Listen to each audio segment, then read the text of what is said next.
कि जरा सा असावधान साधक हुआ कि लक्ष्य से भ्रष्ट कर देता है, फिर यही मन निरुत्साहित कर देता है, विक्षिप्त कर देता है। इसी के कथनानुसार चले तो इसी ने भ्रष्ट कर दिया। भ्रष्ट का तात्पर्य होता है जो हम लक्ष्य पे चढ़ रहे हैं उससे नीचे गिर जाना। हमारा लक्ष्य है प्रभु की प्राप्ति, जितेंद्रियता, लेकिन ये मन कई तरह से हमें भ्रष्ट करता है। यदि हमारा किसी से कभी कैसा भी संबंध है, कभी ये प्रियता से भ्रष्ट करता है, कभी भय से भ्रष्ट करता है, सामने वाला प्रतिकूल न हो जाए, बहुत ये सावधानी की जरूरत है। ये कभी भय करके, कभी प्रियता दिखा करके प्रियालाल से विमुख मार्ग का अनुसरण करता है। फिर ये इतना जलाता है, इसी ने भ्रष्ट किया, इसी ने मार्ग से गिराया, और यही इतना जलाता है कि फिर निरुत्साहित कर देता है, भगवत मार्ग में चलने लायक नहीं रखता है।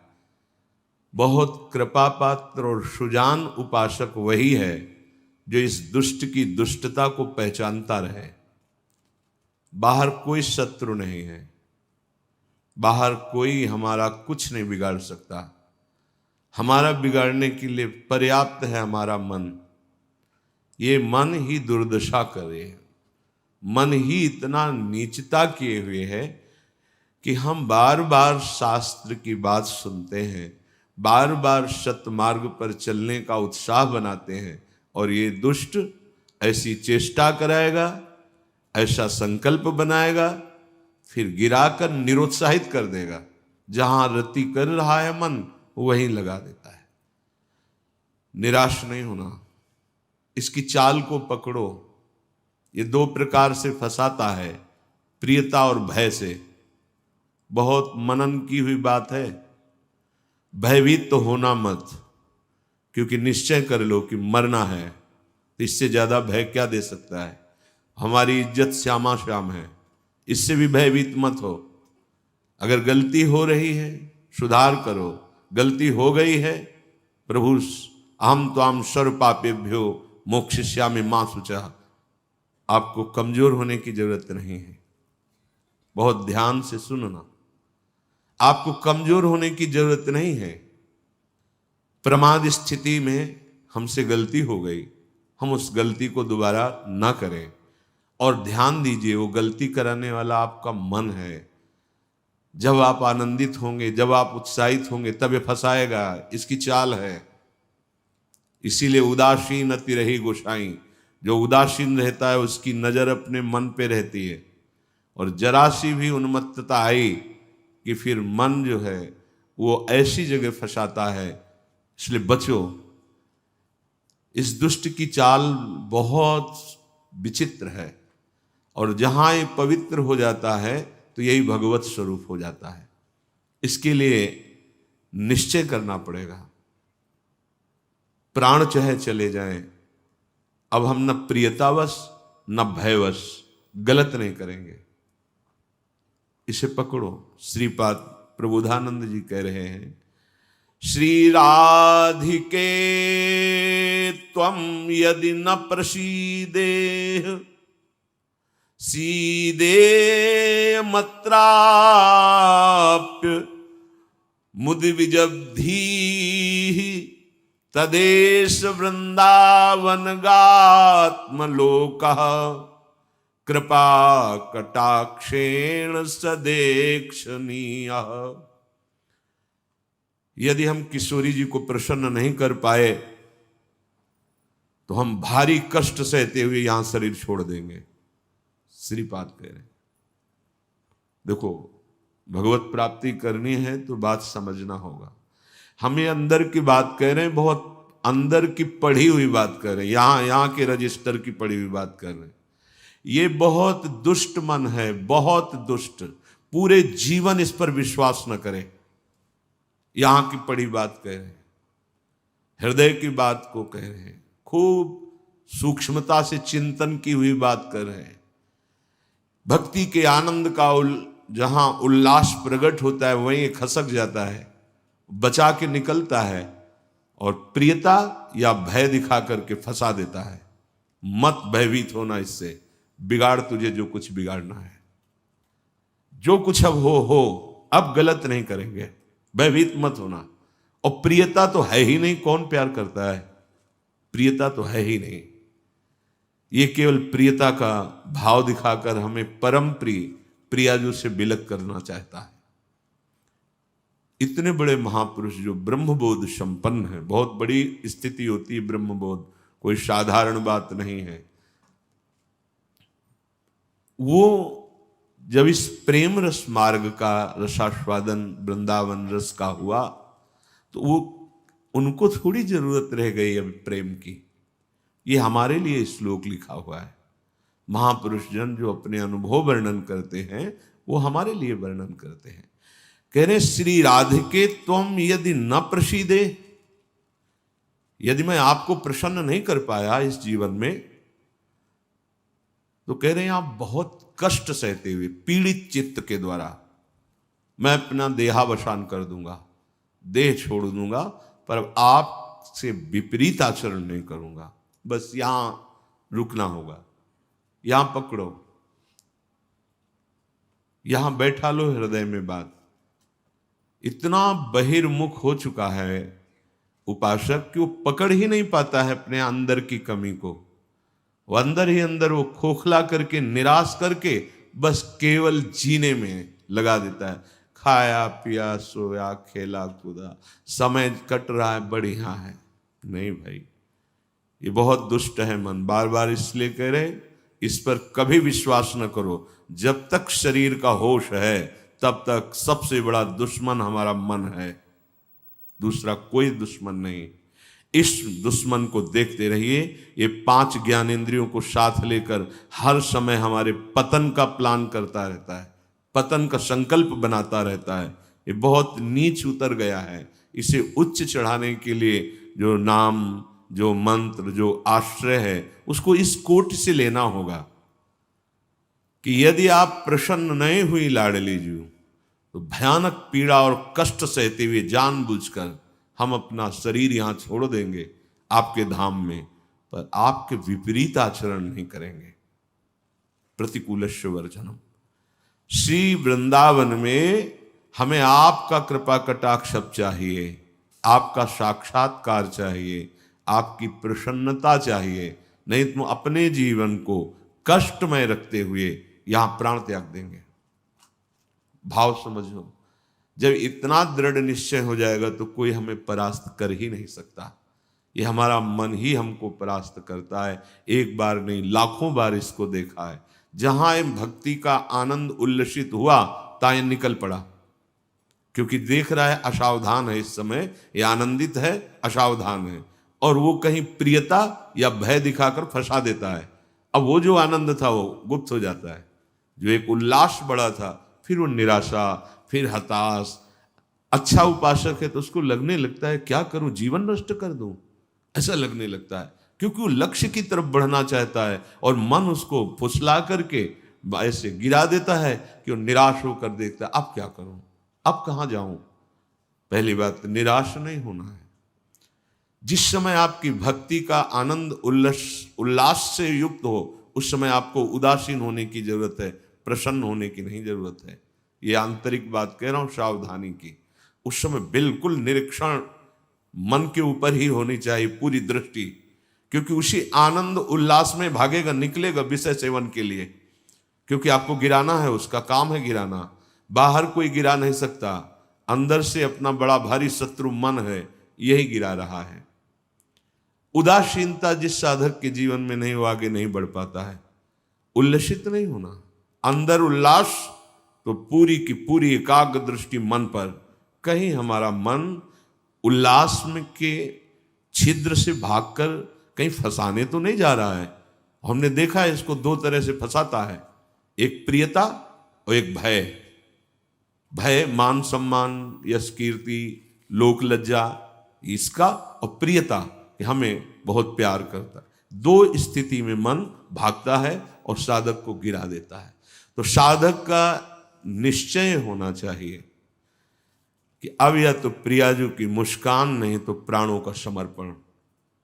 अब सौदेबाजी मन से नहीं होगी। अब हम जलने के लिए तैयार हैं। अब हम सौदेबाजी नहीं करेंगे कि है मन प्रसन्न हो जाए तो भजन में सहयोग करेगा। ये नीच कभी नहीं करेगा सहयोग। इसको तो जलना ही होगा, बिना जलाए आगे नहीं बढ़ सकते। महापुरुषों ने कहा है कि यदि आप अपना जीवन प्रभु के चरणों में न्यौछावर करने के लिए तैयारी कर ली है, जैसा श्रीपाद कह रहे, ये न्यौछावर है कि या तो प्राण समर्पित कष्टपूर्वक हम शरीर, या फिर आप मुस्कुराओ, बीच में हम स्वीकार नहीं करेंगे इस मन की मनमानी आचरण। बहुत निकृष्ट है, बहुत रुलाया है, बहुत परास्त करता है। पूरा जीवन हो गया है इसको लगाते ही लगाते, तो इसको पढ़ पाए हैं कि हाँ ये है क्या चीज। बहुत नीच प्रवृत्ति है इसकी। एक क्षण तो ये वैराग्य की स्थिति में, एक क्षण में आपको लगेगा भगवत प्राप्ति की स्थिति, और एक क्षण में इतनी गंदी स्थिति पैदा कर देगा कि लगेगा अभी तक जीवन में कुछ हाथ ही नहीं आया। साधक की धज्जियां उड़ाता रहता है मन। और गुरु कृपा पात्र जो चाल इसकी समझ गया, हर चाल पे वही लगाम खींच दी, बच गया। नहीं, बहुत नीच प्रवृत्ति का है ये। अगर इसको समझ पाओगे तो आगे बढ़ पाओगे, नहीं तो निराशा पैदा करके भगवान से विमुख कर देता है। लाखों चलने वालों में कितनों को गिरा दिया, आगे बढ़ने लायक नहीं रखा। इसी मन का खेल है। तुम अपना जीवन प्रभु के चरणों में न्यौछावर कर दिए। अब उनकी कृपा की बाट जोहते हुए मस्त रहो। और ये मस्ती मन के निरीक्षण से युक्त बनी रहनी चाहिए। मन को ढील दिया ना जहां कि आज तो बहुत बढ़िया भजन हुआ, आज बहुत आनंद, वहीं निकल के फंसा देगा। यह अनुभव की बात है। आनंद की उमगन में इसके निकलने के चांस होते हैं। वो उसी, जब साधक आनंद उमगन में होता है तब वो निकल कर किसी विषय में उसे बांध देता और उस आनंद को खा गया। जो आनंद उल्लास था, अब वो पश्चाताप की आग जल रही है। अब फिर उसको लगता है इतने दिन मेहनत करने के बाद तो इतना हम चढ़ पाए थे, फिर मुझे गिरा दिया। फिर वो निराश होने लगता है। शोक, विषाद, दुख, क्लेश, कष्ट, संताप, भय, उद्वेग ये प्रदान करता रहता है। इसके सामग्री क्या है मन की? इसके अनुकूल चलोगे तो क्या देगा मन? कह रहे हैं शोक पक्का। पर पकड़ में तो है नहीं, ये बहुत खिलाड़ी है। खेल करके और ऐसे तदात्म में बैठा है, तदात्म में कि पीटोगे किसको? तदात्म, तुम्हें तदात्म कर लिया है। अब उसको दंड कहां से दोगे? दंड तो तब दे जब दृष्टा बने ना। वो तो तदात्म कर लिया है। अब जब कुछ नहीं समझ तो आज से भोजन नहीं करेंगे, उसमें कुछ फर्क नहीं पड़ना। वो इतना बलवान, उसको कोई फर्क नहीं पड़ना। तुम 10 दिन के बाद जब भोजन पाओगे तब तुम्हें वहां फिर खड़ा कर देगा जाके, जहां नहीं खड़ा होना चाहिए। ये सबसे बड़ा बंधन मन है। मन ही मोक्ष का कारण है, मन ही बंधन का कारण है। ध्यान दीजिए, जब आपने अपना जीवन प्रभु को समर्पित कर दिया, भगवत प्राप्ति का निश्चय कर लिया, तो अब तुम्हें मन से सावधान रहना है। और किसी से कोई दुश्मन नहीं है। कोई हमें भ्रष्ट नहीं कर सकता त्रिभुवन में। कोई हमारा किसी भी तरह से आनंद का नाश नहीं कर सकता। एक दुश्मन है, वो है मन। ये बहुत अनुभव की बात कहते हैं। जिसने मन पर सदैव निरीक्षण दृष्टि रखी वो आगे बढ़ गया। और जो आनंद में, सम्मान में, प्रियता में, वाहवाही में चूक कर दिया, वहीं मन प्रवेश करके माया में आपको नष्ट कर देगा। लक्षण मन के पास क्या है खजाने में? जब मन के आप अनुकूल चलेंगे, मन के अनुकूल, तो आपको क्या देगा? शोक, विषाद, दुख, क्लेश, कष्ट, संताप, भय, उद्वेग। ये आपको देगा। अगर आप प्रभु के अनुकूल चले, मन जितना आपको आकर्षित करे भोगों के, उसको डांट के उसकी बात ना सुनकर प्रभु के अनुकूल चले, तो इनमें से कोई भी दोष आपके अंदर नहीं रह जाएगा। ना आपके अंदर शोक होगा, ना विषाद होगा, न दुख होगा, न क्लेश, न कष्ट, न संताप, न भय, न उद्वेग, कुछ नहीं रहेगा। निश्चय, ये बात निश्चय समझ लो, सारा का सारा मन का एक खेल है। जो सब दुखी हैं, सब परास्त हो रहे हैं, सब जल रहे हैं, उसका कारण मन है। ये मन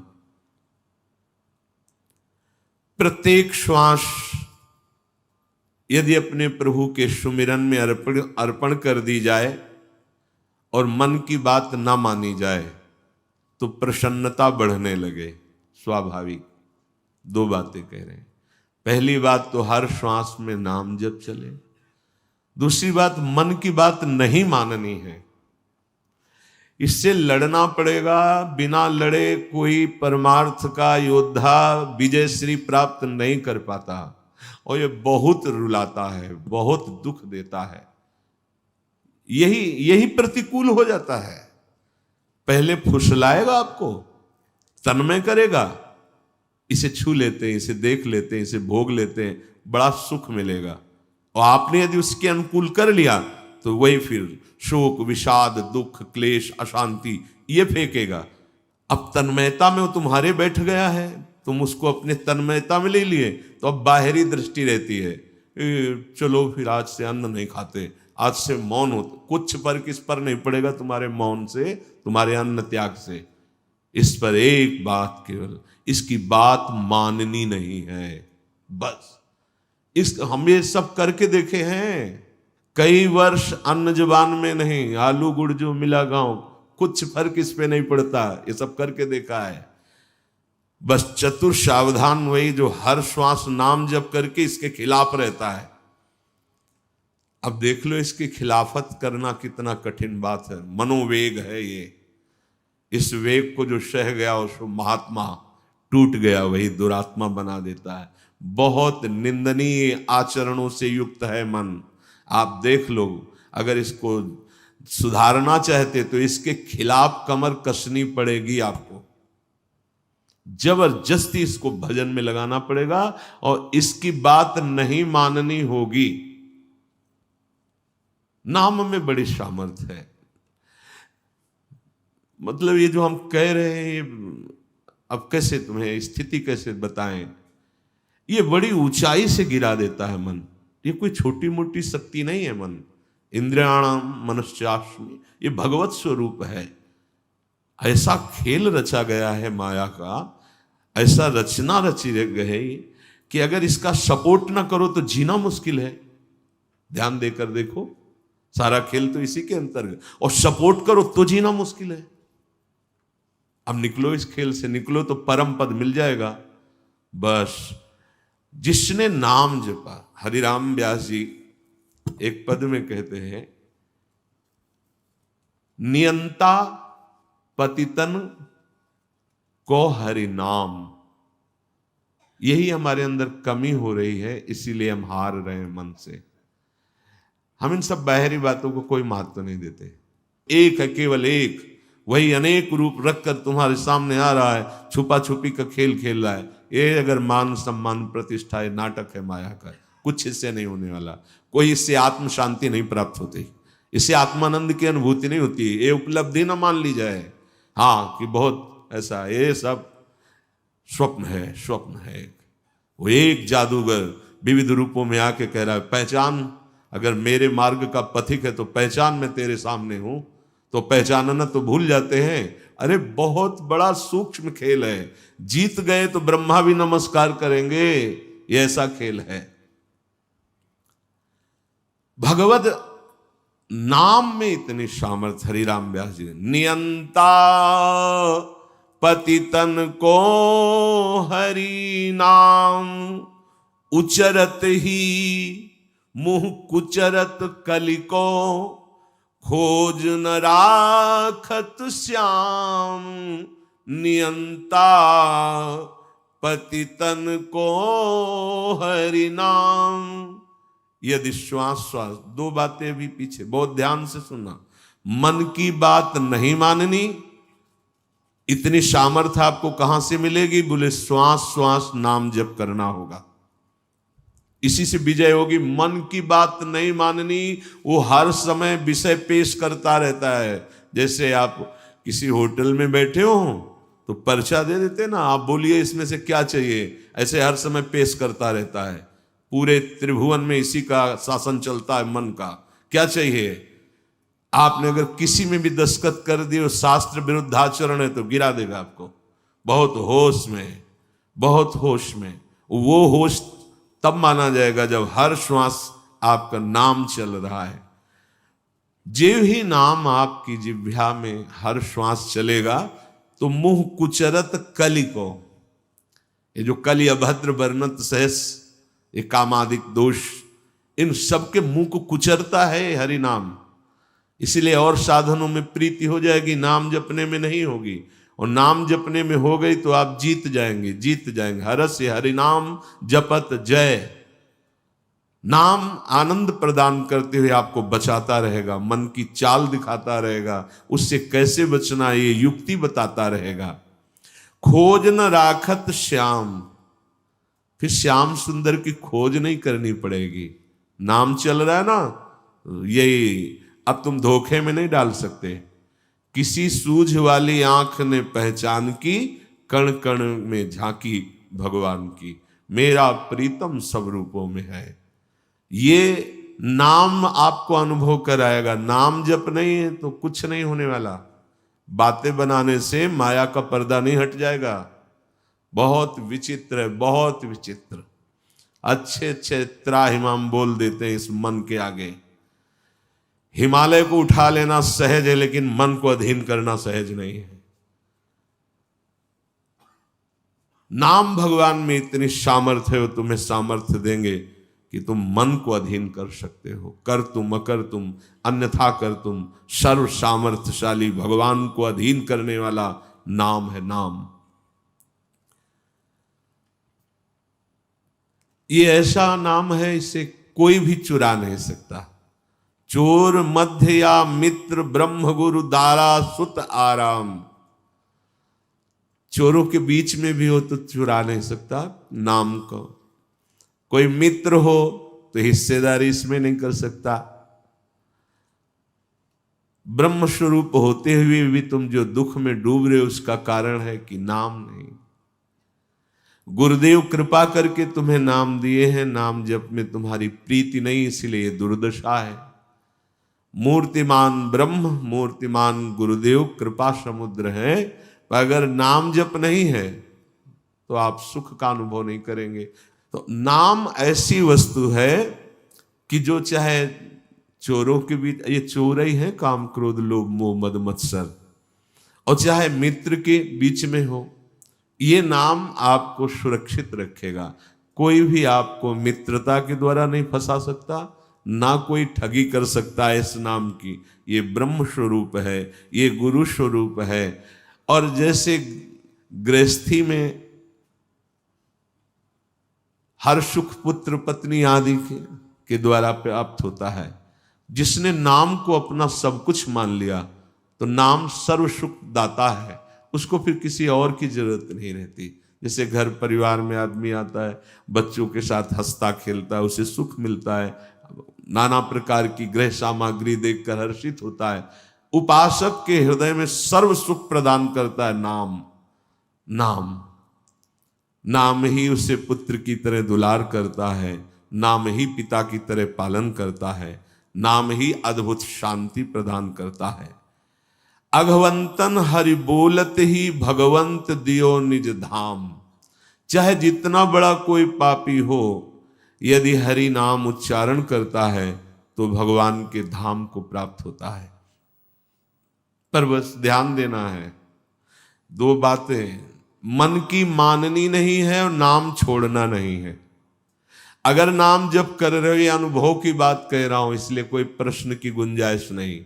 और मन के अनुसार तुम आचरण करोगे और नाम जब भी कर रहे हो तो भी आनंद का अनुभव नहीं होगा। आगे चल के कल्याण हो, मंगल हो, इसमें हमें कोई संशय नहीं है, लेकिन वर्तमान में तुम जलोगे नाम जपते हुए भी। यदि मन के अनुसार चलोगे तो तुम्हें भगवदानंद का अनुभव कभी नहीं हो पाएगा। शरीर छूटने के बाद भगवान जैसे अजामिल को परम पद, वो बात अलग है, लेकिन वर्तमान में जीवन मुक्तता और आनंद का अनुभव मन की बात ना मानने से होगा। ये जो मन हमें गलत सलाह दे रहा है, ये जो मन हमें भोगों में फंसा रहा है, आप चाहे जितना प्रयास करें, ये आनंद का अनुभव नहीं होने देगा। छाती की बात कहते हैं, किसी के पढ़े लिखे समझाने की बात नहीं, यहां की बात। अगर विषय सेवन मन के अनुसार हो रहा है तो साधन होने पर भी भगवदानंद का अनुभव नहीं होगा, नाम जपने पर भी भगवदानंद का अनुभव नहीं होगा। ये रोकना होगा। धर्म विरुद्ध आचरण के लिए मन जो हमें सलाह देता है, नहीं मानना होगा। हरिपद पंकज छत्र छाह बिन मिटे न दुख रवि घाम, नियंता पतितन को हरि नाम। हरि के चरणारविंद का आश्रय, मुख में नाम, मनमानी आचरण पर शासन, फिर ये संसार की धूप उसको लगती नहीं है।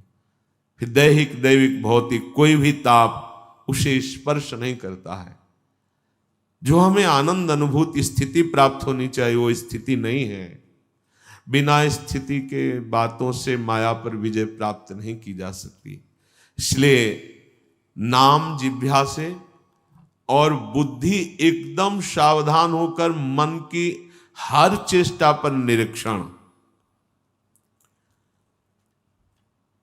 मंगलमय भगवान ऐसा विधान बनाएंगे कि आप सर्वदा सुखी और प्रसन्न रहेंगे यदि आप ऐसे चलेंगे।